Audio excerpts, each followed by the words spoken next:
There. Good evening. This is Shayanti here. I have spoken about prevention of sexual harassment in higher education institutions in my previous video. I would continue speaking on this for the next few videos, and I really hope you find them helpful.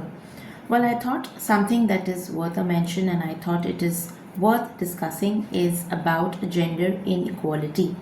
When gender inequality exists, there is a higher chance of sexual harassment. How? It's because of discrimination. You see, the higher amount of gender inequality exists, there is a chance of discrimination against both the genders, either gender, and that can lead to sexual harassment. Now, as a senior faculty in your institution or somebody who is an IC in your institution, what are the few things that you can get started with to give a message that you are really wanting more of gender equality in your organization, in your institution?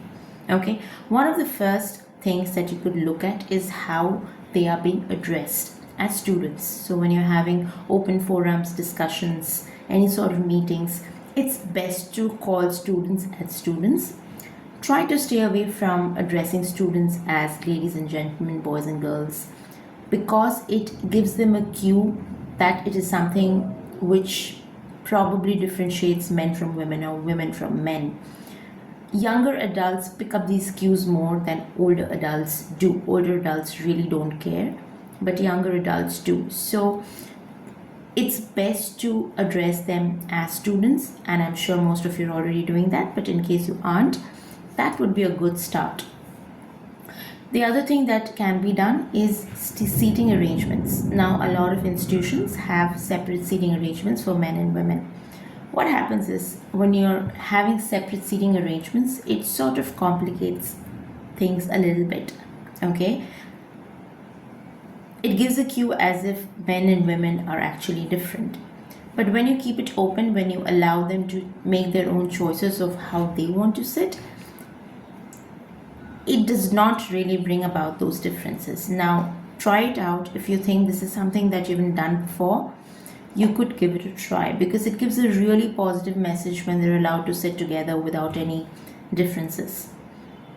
Right, that's the second thing that you can do. The third thing that can be done is, of course, having sports open to both the genders, and I'm sure a lot of institutions are doing this already. The fourth thing, of course, to have difficult and open conversations about either gender as a part of the gender sensitization committee.